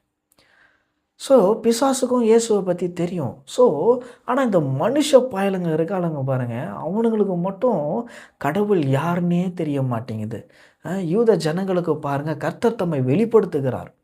தீர்க்கதரிசிகள் மூலமாக, ஆகமங்கள் புஸ்தகம் மூலமாக கர்த்தர் தம்மை வெளிப்படுத்துகிறார். ஆனால் இவங்களுடைய புரிதல் எப்படி இருந்துச்சு அப்படின்னா, வருகிற மேசியா வந்து ஒரு ராஜாவாய் வருவார், வந்து இந்த கிரேக்க ராஜா இருக்கிறார் இல்லையா, இந்த கிரேக்க ராஜா, இந்த ரோமாபுரி ராஜாலாம் இவங்களெல்லாம் நிர்மூலமாக்கி நம்மை மீட்டு நம்மை ஆளுவார் அப்படிங்கிற ஒரு மனக்கோட்டையில் ஒரு இதில் இருந்தாங்க. ஆனால் கர்த்தர் வருகிறது அவர் சொல்லிட்டாரு. ஆனால் அவங்களுடைய கண்கள் அந்த நேரத்தில் வந்து பார்த்திங்கன்னா திறக்கப்படலை. அவர் சொல்லிட்டாரு, என்னை போல ஒரு தீர்க்கதரிசி உங்களுக்குள்ளே எழும்ப பண்ணுவேன்னு சொல்லிட்டாரு. ஏசாயா தீர்க்கதரிசி அவன் பெருசாக நினைக்கிறான். ஆகமம் புஸ்தகத்தில் ஏசாயா தீர்க்கதரிசி சொல்லியிருக்க அப்படி, இது மாதிரி அவர் மேசியா வருவார், இது மாதிரி ஒரு அடிக்கப்பட வண்ணமாக வருவார், ராஜாவாக அவர் வரப்போகிறதில்ல, எல்லாருடைய பாவத்தை சுமந்து தீர்க்கிற ஒரு தேவ ஆட்டுக்குட்டியாக அவர் போகிறாரு. ஆனால் அதை அவங்க அக்செப்ட் பண்ணவே இல்லை பாருங்கள். ஆனால் இவங்களுடைய தாட் வந்து வேறு லெவலில் இருந்துச்சு. அவர் ராஜாவாக வருவார், எல்லாரையும் வந்து அடித்து துவம்சம் பண்ணுவார், அப்படியே ஒரு ஹிஸ்டாரிக்கல் மூமெண்ட்டை வந்து இந்த பூமியில் செய்வார் அப்படின்லாம் பல கற்பனைகள் இருந்துச்சு. அவங்களும் சொல்கிறாங்க பாருங்கள், ஆமாம் இதெல்லாம் நடக்கும்னு கேள்விப்பட்டிருக்கோம் அப்படின்னு சொன்ன உடனே, ஆனால் அவங்களுடைய மனம் வந்து அதை ஏற்க மறுக்கிறது. எல்லா சிருஷ்டிப்புமே வந்து பார்த்திங்கன்னா தேவன் யார் என்பதை அறிந்து வைத்திருக்கிறது, இன்க்ளூடிங் பிசாசையும் அறிந்து வைத்திருக்கிறான். பிசாசுக்கு தெரியாது இவர் தான் இயேசு, இவர் தேவனுடைய குமாரன் அவருக்கும் தெரியாது. ஆனால் அது தெரிந்து கொள்ளுகிறது, இது தாவீதின் குமாரன் அப்படின்ட்டு. ஆனால் நம்ம மனுஷ பயலுங்க தான் என்ன பண்ணிடுறாங்க, மிஸ் பண்ணிடுறாங்க. சரி, ஆனால் இருந்தாலும் தேவன் அவர்கள் மேல் தான் அன்பாக இருக்கிறார், நீடிய பொறுமை உள்ளவராக இருக்கிறார் நம் மீது. ஆமென். பாருங்கள், எல்லா சிருஷ்டிப்பையும் அவர் அறிந்து கொண்டு வருகிறார். அதான் காற்றும் கடலை அதட்டுகிறார், பிசாசுகளை விரட்டி சுகமாக்குகிறார். எல்லா அதிகாரமும் இவர்கிட்ட இருக்குது. எல்லா அதிகாரமும் இவர்கிட்ட இருக்குது. இவர்கிட்ட இல்லாத அதிகாரமே கிடையாது. பாவங்களை மன்னிக்க தேவன் மனுஷகுமாரனுக்கு அதிகாரத்தை கொடுத்திருக்கிறாரு.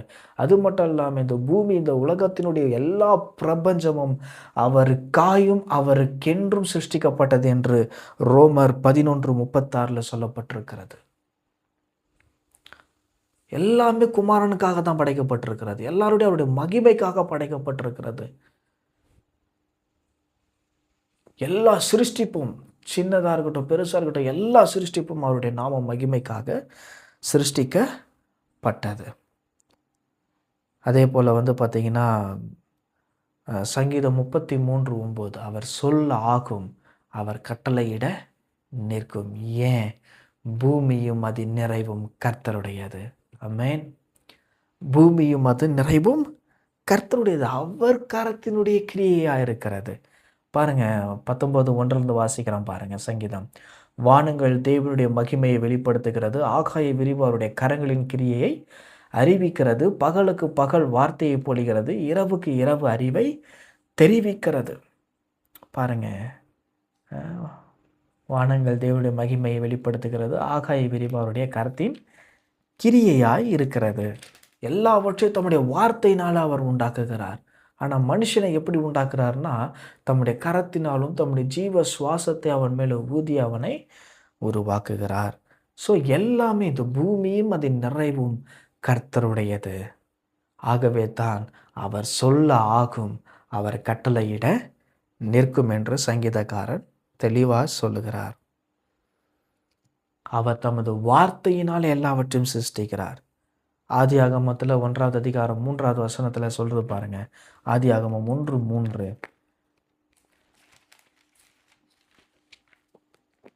தேவன் வெளிச்சம் உண்டாக கடவுது என்றார், வெளிச்சம் உண்டாயிற்று. எல்லாவற்றையும் வார்த்தையினால் உண்டாக்குகிறார். பாருங்க, தம்முடைய வார்த்தையை அனுப்பி என்ன பண்ணுறார்? எல்லாவற்றையும் புதுப்பிக்கிறார். அதுக்கு முன்னாடி 2வது வசனத்தை நீங்கள் வாசித்தீங்கன்னால தெரியும் பாருங்க. பூமியானது ஒழுங்கின்மையும் வெறுமையுமாக இருந்தது, ஆழத்தின் மேல் இருள் இருந்தது, தேவ ஆவியானவர் ஜலத்தின் மேலே அசைவாடி கொண்டிருந்தார். அந்த இடத்துல ஒரு இருள், ஒரு வெறுமை அந்த இடத்துல இருக்குது. ஸோ கர்த்தருடைய வார்த்தை அந்த இடத்துல போகும்போது அந்த வார்த்தை அந்த இருளையும் அந்த வெறுமையும் மாற்றி போடுகிறது. ஸோ கர்த்தர் நமக்குள்ளே அவர் வரும்போது, நமக்குள்ளே அந்த இருளும் வெறுமையாக இருக்கிறதை கர்த்தர் காணும்போது, அவருக்குள்ளே நீங்கள் இடம் கொடுக்கும்போது, கர்த்தர் உங்களுக்குள்ளே வரும்போது, பரிசுத்த ஆவியானவர் உங்களுக்குள்ளே வரும்போது அவர் நிறைவுள்ளவராக வருவார். ஆமென். குறைகளை எல்லாம் அவர் நீக்கி போடுவார். அதே போல் பார்த்திங்கன்னா சங்கீதம் 33:6, கர்த்தருடைய வார்த்தையினாலே வானங்களும் அவருடைய வாயின் சுவாசத்தினால் அவைகளின் சர்வ சேனையும் உண்டாக்கப்பட்டது. அவர் சமுத்திர ஜலங்களை குவியலாக சேர்த்து ஆழமான ஜலங்களை பொக்கிஷ வைப்பாக வைக்கிறார். பூமி எல்லாம் கர்த்தருக்கு பயப்படுவதாக, உலகத்தில் உள்ள குடிகள் எல்லாம் அவருக்கு அஞ்சி இருப்பதாக. 9, அவர் சொல்ல ஆகும், அவர் கட்டளையிட நிற்கும். ஆமென். எல்லா சிருஷ்டிப்புக்கும் அவரே ஆதாரமாய் இருக்கிறார். எல்லா சிருஷ்டிப்புக்கும் அவரே என்ன பண்ணுறாரு? எல்லா ஆதாரமாயும் இருக்கிறார். ஏன்னா அவருடைய கரத்தின் கிரியாக இருக்கிறோம், அவருடைய மேய்ச்சலின் நாடுகளாய் நாம் இருக்கிறோம். சங்கீதம் 103, அவருடைய மேய்ச்சலின் நாடுகளுமாய் நாம் இருக்கிறோம். ஸோ எனக்கு அன்பார்ந்த தேவ பிள்ளைகளே, அவர் சர்வ வல்லவர், சர்வ வியாபி, நித்தியமானவர், சர்வ வல்லவர். அவர் சிருஷ்டிகர்த்தா, அவர் நம்மை உருவாக்கியவர். ஸோ அவருக்கு நம்ம கீழ்ப்படுகிறது ரொம்ப அவசியம். எல்லா சிருஷ்டிப்புக்கும் அதற்காக காத்து கொண்டிருக்கிறது. மீட்கப்படும் நாளுக்கென்று அது என்ன பண்ணுகிறது? காத்து கொண்டிருக்கிறது. நாங்கள் என்றைக்கு இந்த பாவக்கட்டிலேருந்து நாங்கள் விடுபடுவோம்? இந்த ஹாலிவுட் படத்துலலாம் பார்த்திங்கன்னா இந்த டைம் பேஸ் பண்ணி ஒரு சில கிளிப்ஸ் எல்லாம் இருக்கும். எப்படின்னா, ஒரு லூப், ஒரு டைம் வேரியண்ட்டுக்குள்ளே நம்ம மாட்டிட்டோம் அப்படின்னா அந்த லூப்புக்குள்ளே தான் நம்ம சிக்கியிருப்போம். அதுலேருந்து வெளியே வரத்துக்கு ட்ரை பண்ணும்போதெல்லாம் அதில் நம்ம சிக்கிக்கிட்டே இருப்போம். அதில் ஒரு ஃப்ரீடம் இருக்காது, ஒரு நிம்மதி இருக்காது, சந்தோஷம் இருக்காது. எப்படா அதை விட்டு நம்ம வெளியே போவோம் அப்படின்ட்டு இருக்கும். இந்த சிறைச்சாலையிலலாம் போய் பாருங்கள், சிறைச்சாலையெல்லாம் வச்சு அடைச்சிட்டாங்க அப்படின்னா ஒரு காற்றும் இருக்காது, ஒன்றும் இருக்காது, வேதனைகள் உள்ள இடம் அது. என்னைக்கிடா விடுதலையாகி நம்ம வெளியே போவோம், என்னைக்கு சுதந்திரம்.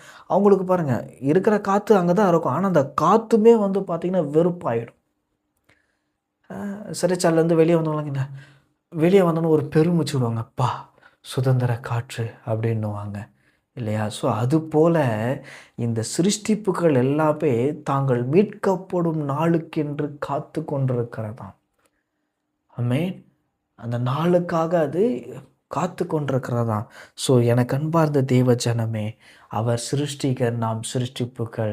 அந்த ரட்சிப்பை கர்த்தர் நமக்கு இலவசமா கொடுத்திருக்கிறாரு. இலவசமா கொடுத்திருக்கிறார். இலவசமாய் கிருபையினாலே விசுவாசத்தை கொண்டு ரட்சிக்கப்பட்டீர்கள். இது உங்களால் உண்டானதல்ல. இது தேவனுடைய ஈவு என்று பவுல் ரோமாபுரியருக்கு ரோமர் எழுதின நிருபத்தில சொல்லியிருக்கிறாரு. ஸோ எனக்கு அன்பார்ந்த தேவ பிள்ளைகளே, அதெல்லாம் காத்துட்டு இருக்கும்போது கர்த்தர் நமக்கு ரட்சிப்பை கட்டளையிட்டிருக்கிறாரு. அதுங்களுக்கெல்லாம் பார்த்தீங்கன்னா, தேவன் எப்போ திரும்ப வராரோ அப்போ தான் அதுகளுக்கு ரட்சிப்பு, மீட்பு எல்லாமே. ஆனால் தேவன் நாம வாழ்ந்து கொண்டிருக்கிற இந்த காலத்திலே கர்த்தர் நமக்கு ரட்சிப்பை கட்டளையிட்டிருக்கிறார். அந்த ரட்சிப்பை நாம சரியான விதத்தில் அனுபவித்து கொள்ள வேண்டும். மணவாளனுக்கு கல்யாணம் நடக்கும்போது கல்யாண விருந்து ஆயத்தமாக்கப்பட்டிருக்கிறது. அந்த கல்யாண விருந்தில் பார்த்தீங்க அப்படின்னா, வஸ்திரம் இல்லாத ஒருவனை கண்டு என்ன பண்ணாரு, அவனை பிடிச்சிட்டு அழுகையும் பற்கடிப்பும் உள்ள ஒரு இடத்துல அவங்கள தள்ளிடுறாங்க. ஸோ நான் என்ன சொல்ல வரேன்னா, உங்களுடைய ரட்சிப்பை நீங்கள் காத்துக்கொள்வது அவசியம். இலவசமாக கிருபையினாலே விசுவாசத்தை கூட நீங்கள் ரட்சிக்கப்பட்டீர்கள். அந்த ரட்சிக்கப்பட்ட நீங்கள் அந்த ரட்சிப்பை காத்துக்கொள்வது ரொம்ப ரொம்ப அவசியமாக இருக்குது. நீங்கள் விழுந்து போன நிலைமையில் இருக்கலாம், நீங்கள் பாவம் செய்திருக்கலாம், அதிகமான பாவத்தை நீங்கள் செய்திருக்கலாம். ஆனால் திரும்பவும் கர்த்தரிடத்தில் வருகிறதற்கு ஒரு கால அளவை அவர் நியமித்திருக்கிறார். அதுதான் கிருபையின் காலம். அந்த கிருபையின் காலத்துக்குள்ளே நாம் மனம் திரும்பி அவருடைய சத்தத்திற்கு நாம் செவி கொடுப்போம் என்றால் நாம் தேசத்தின் நன்மையை புசிப்போம். மாட்டோம் என்று சொல்வார் ஆகியில் சாபத்தை நாம் புசிப்போம். ஆகவே எனக்கு அன்பார்ந்த தேவ பிள்ளைகளே, அவர் சிருஷ்டிகர், நாம் சிருஷ்டிப்புகள். அவருடைய நாம மகிமைக்கென்று நம்மை உண்டாக்கி வைத்திருக்கிறார். நம்ம வாழ்ந்து பவுல் சொல்கிறார் பாருங்க, நீங்கள் எதை செய்தாலும் அவருடைய நாம மகிமைக்கென்று செய்யுங்கள்னு அவர் சொல்லியிருக்கிறாரு. நீங்கள் சாப்பிட்டாலும் சரி, புசித்தாலும் சரி, நடந்தாலும் சரி, படுத்திருந்தாலும் சரி, எழுந்தாலும் சரி, என்ன பண்ணாலும் சரி, தேவனுடைய நாம மகிமைக்கென்று நீங்கள் வாழுங்கள்னு அவர் சொல்லியிருக்கிறார். ஸோ எல்லா சிருஷ்டிப்புகளும் அவருடைய சத்தத்தை அறிந்திருக்கிறது. எனக்கு அன்பார்ந்த தேவ பிள்ளைகள், இதோ வாசப்படியில் என்ற கதவை தட்டுகிறேன். ஒருவன் என் சத்தத்தை கேட்டு திறந்தால் நான் அவனுடைய கூட போஜனம் பண்ணுவேன் என்று கர்த்தர் சொல்லுகிறார். அவருடைய சத்தத்தை கேட்கிறதற்கு உங்களுடைய செவிகளை தராங்க. இதோ ஏசாயா தீர்க்கதரிசி சொல்லுகிறான், இதோ உங்களோட நீங்கள் சொல்லுகிற அந்த வார்த்தை அவருடைய செவிகளில் ஏறாமல் இருக்கிறதற்கு காரணம் நீங்கள் செய்த அந்த பாவங்களே என்று அவர் சொல்லுகிறார். ஸோ அதிலேயே அவர் சொல்கிறார் பாருங்க, உங்களுடைய பாவங்கள் சிவேர் என்று இருக்கிறது, இரத்தாம்பர சிவப்பா இருக்கிறது என்று அவர் சொல்லுகிறார். தாவீது இன்னொரு இடத்துல சொல்கிறார் பாருங்க, துணிகரமான பாவத்துக்கு என்னை விலக்கி காரும், துணிகரமான குற்றங்களுக்கு என்னை விலக்கி காரும், ஈசோப்பினால் என்னை கழுவி என்னை சுத்திகரியும், சுத்த இருதயத்தை தாரும், நிலவரமான ஆவி எனக்குள்ள புதுப்பியும் என்று சொல்லிட்டு தாவீது கேட்கிறாரு. அப்போஸ்தலனாகிய பவுல் 1 கொரிந்தியருக்கு எழுதின நிருபம் 11வது அதிகாரம் 31வது வசனத்தில் சொல்றாரு, நம்மை நாம் நிதானித்தறிந்தால் நாம் நியாயந்திருக்கப்படும் என்று சொல்லி. உங்களுடைய இருதயத்தை ஒரு முகமாக திருப்பும் போது, உங்களுக்குள்ள குற்றம் என்று கண்டபோது, பாவம் செய்த பொழுது அந்த பாவத்தை அறிக்கையிட்டு கர்த்தரிடத்தில் திரும்புங்க. பாவத்தை மறைக்கிறவன் வாழ்வடைய மாட்டான், அவைகளை அறிக்கை செய்து விட்டுவிடுகிறவன் இரக்கம் பெறுவான் என்று வேதம் சொல்லுகிறது. ஸோ உங்கள் பாவத்தை கர்த்தரிடத்தில் அறிக்கையிடுங்க. அந்த உங்களுடைய சிருஷ்டிகர் இடத்துல போங்க. அவருக்கு தான் தெரியும். அவர் ஒரு வழியை வச்சிருக்கிறாரு. நீங்கள் பாவம் செஞ்சிட்டிங்கன்னா அந்த பாவத்தை அறிக்கையிட்டு அவருடைய இரத்தத்தினால் நீங்கள் கழுவப்படும் பொழுது நீங்கள் பரிசுத்தமாக்கப்படுகிறீர்கள் என்று. ஆதாமுக்கு அது தெரியல. பாவம் செஞ்சிட்டான், கீழ்ப்படியாமல் பாவம் செஞ்சிட்டான். ஆனால் தன்னை உருவாக்கியவர் இடத்துல போனால் அதற்கான பரிகாரம் இருக்கிறது என்று அவன் தெரியாமல் என்ன பண்ணிட்டான், தவறு செய்துட்டான். அந்த தவறை நீங்கள் பண்ணிடாதீங்க. அவர் வழி வச்சிட்டாரு. என்ன வழி? கர்த்தருடைய சமூகத்துக்கு போயிட்டு உங்களுடைய பாவங்களை அறிக்கையிட்டு அவருடைய இரத்தத்தினால் கழுவப்படுங்கள். வசனம் உங்களை பரிசுத்தமாக்கும். அது மாத்திரமல்ல, சிருஷ்டிப்பாக இருக்கிற நாம் சிருஷ்டிகரை நாம் தொழுது கொள்ள வேண்டும். அவர் எப்படி ஆவியாக இருக்கிறாரோ அதே போல் நாமும் அவரை தொழுது கொள்ளும்போது ஆவியோடும் உண்மையோடும் நம்ம தொழுது கொள்ள வேண்டும். முழு இருதயத்தோடும் கர்த்தரை நாம் அன்பு கூற வேண்டும். சிருஷ்டிகர் நம்ம இடத்துலேருந்து எதிர்பார்க்குற ஒரு காரியம் இதுதான். அவரை நம்ம தொழுது கொள்ள வேண்டும். அவரை நம்ம மகிமைப்படுத்த வேண்டும். அவரை நம்ம பிரியப்படுத்த வேண்டும். அவர் நம்மிடத்திலிருந்து எதிர்பார்க்கிற ஒரு காரியம் பொன்னோ, பொருளோ அல்லது மற்ற வேறு எந்த காரியமோ அல்ல. அவர் நம்மிடத்திலிருந்து எதிர்பார்க்கிறது, என் பிள்ளை என் சமூகத்துக்கு வந்து என்னோட கூட சம்பாஷிக்கணும். என் சமூகத்தில என்னுடைய நோக்கத்தையும், திட்டத்தையும் இந்த பூமியில நிறைவேற்றி என்ன மகிமைப்படுத்தணும். அதனால தான் யோவான் சொல்றாரு, அவர் பெருகவும் நான் சிறுகவும் வேண்டும் என்று சொல்லி. ஏன்னா, எல்லா மகிமையும் அவருக்கு கொடுத்துறணும். அந்த மகிமையை நீங்க அவருக்கு கொடுத்துட்டாலே போதும். கர்த்தர் இந்த பூமியிலே உங்களை செல்வந்தனமாகவும், ஆசீர்வாதமாகவும் கர்த்தர் வைப்பார். ஆகவே சிருஷ்டிகரை தொழுது சேவியாமல் சிருஷ்டியை தொழுது சேவிக்கிறீர்கள் என்று இங்க வசனம் சொல்லுது. ஸோ, இன்றைக்கு எல்லாருமே வந்து பார்த்தீங்க அப்படின்னா, சிருஷ்டிகரை தொழுது சேவியாம சிருஷ்டியை சேவிக்கிறாங்க. நான் ட்ராவலெல்லாம் போவேன் பாருங்கள். போயிட்டு அங்கங்கே சுற்றும்போது இப்போ ரீசெண்டாக தான் நான் பார்த்தேன் நான். மற்ற மார்க்கத்தினர் அல்ல, நம்முடைய மார்க்கத்தினரே நம்முடைய சபையை சேர்ந்த மற்ற ஒரு பிரிவினர் ரோமன் கேத்தலிக்குன்னு கேள்விப்பட்டிருப்பீங்க. அவங்க என்ன பண்ணாங்க அப்படின்னா, இந்த மரியாள், வேளாங்கண்ணி, மாதா இந்த மாதிரி இருக்கு இல்லையா? ஸோ அதை என்ன பண்ணிட்டாங்க அப்படின்னா, அதை சுமந்து கொண்டு பாத யாத்திரை மாதிரி போகிறாங்க. அவங்க அது போகணுன்ற ஒரு அவசியமோ ஒரு நெசசிட்டியோ கிடையாது. கிறிஸ்தவம் என்ன போதிக்குது அப்படின்னா, அவர் சிலுவையிலே நமக்காக எல்லாவற்றையும் அவர் செய்து முடித்து விட்டார். அவர் நமக்கென்று செய்து முடிக்காதது என்று எதுவுமே கிடையாது. எல்லாவற்றையும் நமக்கு என்ன தேவை அப்படிங்கிறத வந்து சிலுவையில் நமக்கு சம்பாதித்து கொடுத்து விட்டார். சுகத்தை சம்பாதித்து கொடுத்து விட்டார், பலத்தை சம்பாதித்து கொடுத்து விட்டார், ஆரோக்கியத்தை சம்பாதித்து கொடுத்து விட்டார், ஐஸ்வர்யத்தை சம்பாதித்து கொடுத்து விட்டார், பாவ மன்னிப்பாகிய அந்த ரட்சிப்பை நமக்கு கொடுத்து விட்டார். இதுக்கப்புறம் வேறு என்ன வேணும்? நம்முடைய பரிகாரத்தை எல்லாத்தையும் அவர் சுமந்துட்டார். 2000 வருஷத்துக்கு முன்பாக அவர் இந்த பூமிக்கு வந்து நமக்காக கல்வாரி சிலுவையில் அடிக்கப்பட்டு முட்கிரீடம் சூடி கடைசி சொட்டு ரத்தம் வரைக்கும் நமக்காக சிந்தி நம்மை பிதாவோடு கூட நம்மை ஒப்புரவாக்கி விட்டார். அப்பா பிதாவை என்று கூப்பிட பண்ணுகிற புத்திர சுவிகாரத்தை அவர் நமக்கு கொடுத்துட்டாரு. அவர் சிலுவையில் சாய்க்கும் போது அதான் சொல்கிறாரு, எல்லாம் முடிந்தது என்று சொல்லி பிதாவினிடத்தில் தன்னுடைய ஆவியை ஒப்பு கொடுத்து தன்னுடைய தலையை சாய்க்கிறார். மறுபடியும் நம்மை அவரோடு கூட நிலைநிறுத்தும்படியாக ராஜாக்களும் மாசர்களுமாய் மாற்றும்படிக்காக பிதாவானவர் குமாரனை மறுபடியும் 3வது நாள் உயிரோடு கூட எழுப்பி உன்னதங்களில் உட்கார வைக்கிறாரு. ஸோ அவர் வந்து என்ன பண்ணுறாரு, நமக்காக பரிகாரி ஆகிய கர்த்தர் நமக்காக என்ன பண்ணுறாரு, தம்முடைய ரத்தத்தை கையில் ஏந்தி அந்த கிருபாசனத்துக்கு முன்பாக நமக்காக அவர் வாக்கு கடங்காத பெருமூச்சுகளோடு அவர் வேண்டுதல் செய்கிறார். எல்லாவற்றையும் அவர் நமக்காக பண்ணும்போது நாம் ஏன் இப்படி நம்ம வருத்தணும்? அந்நிய ஜாதியான அதை செய்கிறான், ஏன்னா அவனுக்கு அறிவில்லை மீன்ஸ்னால் அவனுக்கு கடவுளை பற்றின ஒரு அறிவில்லை, புரிதல் இல்லை, அதனால் அவங்க அப்படி பண்ணுறாங்க. எல்லாவற்றையும் அறிந்த நாம் ஏன் அப்படி பண்ணணும்? அவன் அப்படி பண்ணுறான்றதுனால நாம் அப்படி பண்ண முடியுமா? அவன் தேர் இழுக்கிறான்ட்டு நீங்களும் போய் தேர் இழுப்பீங்களா? கர்த்தர் உங்களுக்கு அதை சொன்னாரா? கர்த்தர் என்ன சொன்னாரோ அதை செய்ய பழகி கொள்ளுங்க. தேவையில்லாத காரியம் அது. அவங்கள பாருங்கள், பல கிலோமீட்டர்கள் வந்து பார்த்திங்கன்னா நடந்து போகிறாங்க, தங்களை வருத்துகிறாங்க. அதில் அவங்களுக்கு ஒரு என்ன பெருமை அப்படின்னா, நாங்கள் நேர்த்தி கடன் செலுத்துகிறோம், பரிகாரம் செய்கிறோம், கடவுளை பார்க்க இத்தனை கிலோமீட்டர் நாங்கள் போனோங்களாக்கா, கடவுளை சுமந்துட்டு நாங்கள் போனாங்களாங்க. ஏங்க, மற்ற மார்க்கத்தினர் தாங்க அவங்க கடவுளை அவங்களே சுமக்கணும். ஏன்னா அவங்க கடவுள் அவங்கள சுமந்தாதான் அது ஒரு இடத்துலேருந்து இன்னொரு இடத்துக்கு போகும். நம்ம கடவுள் நம்மை சுமக்கிறவர். நாம் சுமக்கணும்னு அவசியம் இல்லை, அவர் நம்மை சுமக்கிறவர். ஒரு தகப்பன் தன் பிள்ளையை சுமந்து கொண்டு போவதை போல கர்த்தர் நம்மை சுமந்து கொள்ளுகிறார். அவர்கள் ஒரு நல்ல தகப்பனாக நம்ம கூட இருக்கும்போது ஏன் இதுன்னு எனக்கு தெரியல. பாருங்கள், பிசாசு இப்படித்தான் சபைக்குள்ளே தேவையில்லாத காரியங்களை உட்புகுத்தி பாருங்கள் சபையை சீரழித்து கொண்டு இருக்கிறான். ஸோ விசுவாசிகள் இதற்காக நாம் உத்தரவாதம் பண்ணி ஜெபிக்க வேண்டியது அவசியம். இன்றைக்கு பெரும்பாலுமான சபைகளை பிசாசானவன் மோசம் போக்கி கொண்டிருக்கிறான். ஸோ விசுவாசிகள் கருத்தாய் ஜெபிக்க வேண்டிய நேரம் இது. ஸோ பிதாவை எங்கும் தொழுது கொள்ளும் காலம் வந்திருக்கிறது.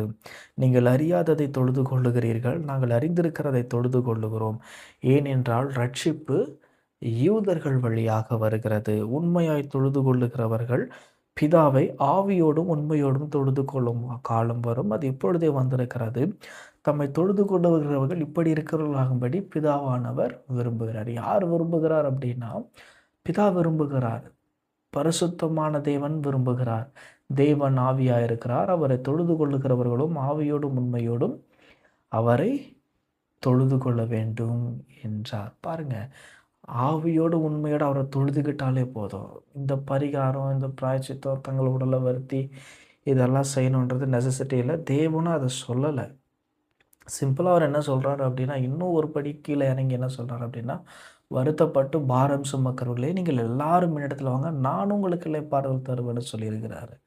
ஸோ வசனத்தை நாங்கள் இந்த மாதிரி பண்ணுறவங்கலாம் வசனத்தினுடைய புரிதலும் வெளிச்சமும் இல்லாததுனால தான் இப்படி பண்ணுறாங்க. ஸோ கர்த்தருடைய வசனத்தினுடைய புரிதலும் வெளிச்சமும் இருந்துச்சு அப்படின்னா, கர்த்தர் தான் என்னை சுமக்கிறார், கர்த்தர் என்னை தாங்குகிறார். அவங்க நினைக்கிறாங்க, என்னுடைய கையின் கிரியையில் நான் எல்லாத்தையும் செஞ்சுட்டேன். உன் கையின் கிரியையினால் நீ செய்கிறது எல்லாமே விருதா. அங்கே கர்த்தருடைய கரம் இல்லை, கர்த்தருடைய பலன் இல்லைன்னா அங்கே நீ ஒன்றுமே இல்லை. உன்னை அங்கே நீ மேன்மை பாராட்டுற, கர்த்தரை நீ மேன்மை பாராட்டலை, கர்த்தருக்கு மகிமையை நீ கொண்டு வரலை. அங்கே நீ உன்னை உன் மகிமைக்காக செய்கிற, உன் கரத்தின் கிரியைக்காக செய்கிற இல்லையா? அங்கே உன் கிரியை இருந்துச்சுனாவே அங்கே உன் கர்த்தருக்கு அங்கே இடம் இல்லை. நீ அதை தானே பண்ணிகிட்ருக்கிற. உன் கரத்தின் கிரியை தானே நீ மேன்மைப்படுத்திகிட்டு இருக்கிற. இன்றைக்கி எல்லாருமே பார்த்திங்கன்னா வேர்வையை மேன்மை பாராட்டுவாங்க. ஏன் உழைப்பாக்கும், ஏன் வேர்வையை சிந்தி நான் சம்பாதிச்சேன்னாக்கும். நீங்கள் அப்படி என்னத்தை மேன்மை பாராட்டுறீங்க? வேர்வை எதனால் வந்தது? சாபத்தினால வந்தது. அப்போ நீங்கள் எதை மேன்மை பாராட்டுறீங்க? கர்த்தர் உங்களுக்கு பலம் கொடுத்தார், அதனால நான் இதை செய்தேன்னு சொல்லுங்கள். அவரை மகிமைப்படுத்துங்க. சிருஷ்டிகர் சிருஷ்டிகரை சேவிங்க. அதுதான் நியாயம், அதுதான் சிறந்தது, சால சிறந்தது. எல்கை இல்லாத ஒருவரை எல்கைக்கு உட்பட்ட ஒரு சிலையிலேயோ சொரூபத்திலே வைத்து கொண்டு அவரை என்ன பண்ண முடியாது? அடைச்சி வைக்க முடியாது. நல்லா புரிஞ்சுக்கிடணும். தேவன் ஆவியாக இருக்கிறார். அவர் சர்வ வியாபியாக இருக்கிறார். எங்கும் நிறைந்தவராக இருக்கிறார். அவரை கொண்டு செயல்பட முடியாத ஒரு சொரூபத்தில் அடக்கி வைக்க உங்களால் கூடாதது. ஆகவே சிருஷ்டியை தொழுது சேவியாமல் சிருஷ்டிகரை தொழுது சேவியுங்கள். சிருஷ்டிகரை தொழுது சேவியுங்கள். அவரை மகிமைப்படுத்துங்க, அவரை உயர்த்துங்க, அவரை மேன்மைப்படுத்துங்க. உங்களுக்கென்று பெருமையான காரியங்களை செய்யாதீங்க. உங்களுக்கென்று கர்த்தர் சொல்கிறாரு, பெருமை உள்ளவர்களுக்கு கர்த்தர் எதிர்த்து நிற்கிறாருன்ற வசனம் சொல்லுது. ஸோ உங்களை நீங்கள் பெருமை பாராட்டாதீங்க. உங்களுடைய பெருமையெல்லாம் கர்த்தருக்கு கொடுத்துருங்க. கர்த்தரால் இதை செய்தேன், கர்த்தரால் இதை வாய்க்கு பண்ணிட்டு, கர்த்தரால் இது ஆயிட்டுன்னு சொல்லிட்டு கர்த்தரை மகிமைப்படுத்துங்க. கர்த்தரை நீங்கள் பெரிதாக நினைக்கும் போது கர்த்தர் உங்களில் மகிமைப்படுவார். உங்களுடைய கையின் பிரயாசமாக இருக்கட்டும், உங்கள் குடும்பமாக இருக்கட்டும், எந்த காரியமாக இருந்தாலும் சரி, கர்த்தரை உங்களை நிலைநிறுத்துவார். கண்களை மூடி நாம் ஜெபிப்போம். அன்பின் நல்ல பரலோக பிதாவே, ஆசீர்வதிக்கப்பட்ட அருமையான இந்த வேலைக்காக உமக்கு ஸ்தோத்திரம். கர்த்தாவே, நீர் எங்களோடு பேசின இந்த நல்ல வார்த்தைகளுக்காக ஸ்தோத்திரம். நாங்கள் கற்றுக்கொண்ட இந்த பாடத்திலே நாங்கள் தெளிவாக இருக்கும்படி கர்த்தர் நீங்கள் உதவி செய்யுங்க. ஆவியோடும் உண்மையோடும் உண்மை தொழுது கொள்ள கர்த்தர் நீர் உதவி செய்யும். கர்த்தாவே, நீர் எங்களுக்கு என்ன தேவை என்பதை நீர் நன்றாய் அறிந்து வைத்திருக்கிறீர். அந்த தேவையை நாங்கள் அறிந்து புரிந்து கர்த்தாவே உம்மை மகிமைப்படுத்த கர்த்தர் நீர் உதவி செய்யுங்க தகப்பனாரே. அப்பா, மனுஷனாயும் அல்ல, மனுஷர் மூலமாயும் அல்ல, நீரே எங்களுக்கு பிரதட்சமாக எங்களுக்குள்ளே வாசம் பண்ணுவீராக. எங்களுக்குள்ளே இந்த விதைக்கப்பட்ட விதைகள் பொல்லாத சத்துருவானவன் அதை எடுத்து போடாதபடி அப்பா எங்கள் இருதயத்திற்கு நீர் காவல் வையும். எங்களை வேலியடைத்து பாதுகாத்து கொள்ளும். அந்த இரத்தத்தினால் எங்களை கழுவி எங்களை சுத்திகரியும். அது நல்ல நிலத்தில் விழுந்த விதையாய் மாறட்டும். 30, 60, 100 எங்களுடைய வாழ்க்கையில் அது பலன் கொடுக்கட்டும் ராஜா. அதே போல தகப்பனரே, எங்களுடைய சபைகளுக்காக ஸ்தோத்திரம். எங்களுடைய சபையை கர்த்தர் நீர் ஆசீர்வதியும். அது இன்னும் பல மடங்கு பெருக கர்த்தர் நீர் உதவி செய்யும். அந்த சபைக்குள்ளே சத்துருவானவன் களைகளை விதைக்காதபடி பரிசுத்த ஆவியானவரே, நீரே அந்த சபைக்கு தலைவராயிருப்பீராக. அப்பா, சபை தமது இரத்தத்தினாலே, சொந்த இரத்தத்தினாலே சம்பாதித்து மீட்டுக்கொண்ட திருச்சபையை கர்த்தாவே நீர் மீட்டுக் கொள்ளுவீராக தகப்பன். அந்த திருச்சபையை நீர் பாதுகாத்து கொள்ளுவீராக. எங்களுடைய உள்ளங்களை நீர் பராமரிப்பீராக, நீர் போஷிப்பீராக தகப்பனாரே. அசுத்தமான காரியங்களுக்கு எங்களுடைய சரீரத்தை விலக்கும்படி கர்த்தாவே நீர் எங்களுக்கு ஞானமும் புத்தியும் தெளிவும் உள்ள ஆவி எங்களுக்கு தருவீராக. சுத்த இருதயத்தை எங்களுக்குள்ள சிருஷ்டியும், நிலவரமான ஆவி எங்களுக்குள்ள புதுப்பியும். அனுதினமும் உடைய வசனத்தில் காத்திருந்து ஜெபிக்கிறவர்களாய் கர்த்தர் நீர் எங்களை மாற்றும். இது எல்லா துன்மார்களுடைய ஆலோசனைகளுக்கும் எங்களை விலக்கி பாதுகாத்துக் கொள்ளும். அனுதினமும் உம்மை சார்ந்து வாழ்கிற வாழ்க்கை எங்களுக்கு வாழும்படி கர்த்தர் நீர் எங்களுக்கு உதவி செய்யும். நீர் அப்படியே கிருபை செய்தபடியால் உமக்கு கொடான கொடி கொடி கொடி ஸ்தோத்திரம். மீதியாக இருக்கிற காரியங்களை நீர் பொறுப்படுத்திக் கொள்ளும், வழி நடத்தும், ஆசீர்வதி. இரட்சகர் மீட்பருமாய் இருக்கிற இயேசு கிறிஸ்துவின் மூலமே ஜெபிக்கிறோம் எங்கள் ஜீவனுள்ள நல்ல பிதாவே. ஆமென், ஆமென். நம்முடைய கர்த்தராகிய இயேசு கிறிஸ்துவுடைய கிருபையும் பிதாவாகிய தேவனுடைய அன்பும் பரிசுத்த ஆவியானவருடைய அந்யோன்ய ஐக்கியமும் வழி நடத்துதலும் இன்றும் என்றும் சதா காலங்களிலும் நம் அனைவரோடு கூட நிலைத்திருப்பதாக. ஆமென், ஆமென், ஆமென்.